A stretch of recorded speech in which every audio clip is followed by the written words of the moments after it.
Today I'm going to be teaching you how to French braid your hair. Start by taking a small section at the top of my hair and I'm going to divide it into 3 smaller sections. Then I'm going to use the right section of hair and I'm going to take it and cross it over the middle so they swap places.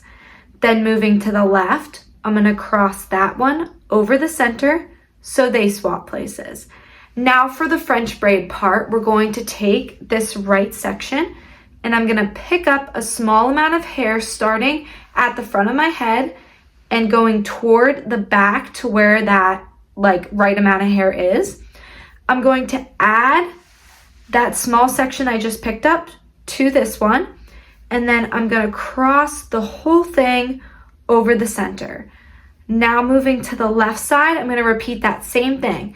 So I'm gonna add a small amount of hair from underneath it to the left, then cross the whole thing over the center. Now we're just going to repeat those same 2 steps, alternating between the 2 sides.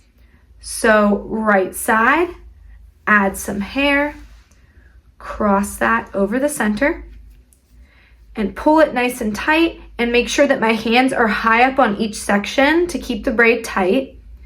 Then move to the left, add some hair,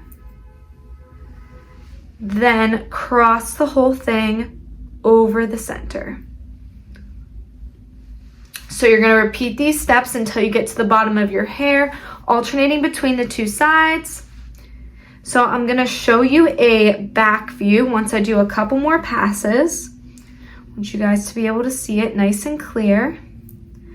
And something that I think is really helpful is after I pick up, I kind of loosen the grip on that one section and I bring my hands through that amount of hair, just kind of run my fingers through slightly so that there's no bumps, and then I can cross it over the center.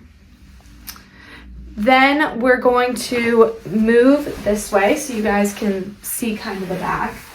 I'll move back a little bit.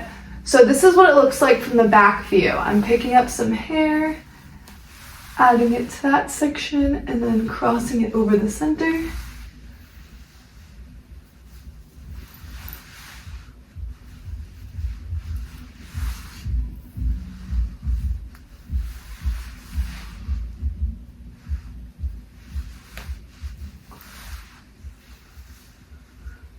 You want to make sure that you pick up in small amounts of hair so that the braid really stays at the front of your head and slowly works its way down. If you want a looser braid that doesn't take as long, you can pick up larger sections and that will create a looser and less defined braid. But it's kind of whatever you want the braid to look like.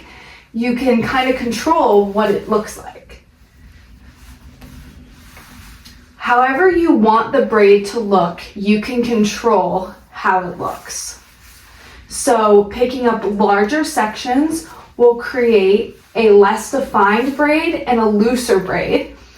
And picking up smaller sections will create a more defined braid like this, and will have a stronger hold on your hair, so it'll probably last longer throughout the day. Now that I'm getting toward the bottom here and I'm picking up these last couple of sections, I'm crossing over, and at the bottom I'm going to tilt my chin down like this. So instead of being up here, I'm going to tilt my chin down to my chest, and I'm going to cross over a couple of times with my chin the whole way down.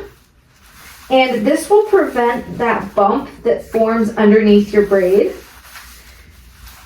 And then once you've crossed over a couple of times, you're going to bring the braid over your shoulder. It doesn't matter which shoulder, but then you're going to tilt your chin toward the opposite shoulder and re-grip your hair so that your hands are on top, and you're going to cross under the center instead of over. So the left under the center, then the right under the center. And as I'm crossing, I'm kind of pinching the other 2 sections like this so that I can cross the other one under and it doesn't loosen the rest of the braid. So I'm going to continue that the whole way down. And then once I get to the bottom here, I'm gonna grab an elastic. So I'm just gonna use this big one for now. And I'm gonna tie it off, and this will hold the whole braid together. Then after I'm done with that, I'm gonna show you guys the back. And this is the final French braid look. Let me know if you guys have any questions in the comment section. I'm happy to help, and I hope this helps answer any of the questions that you guys have, and I'll see you in the next video.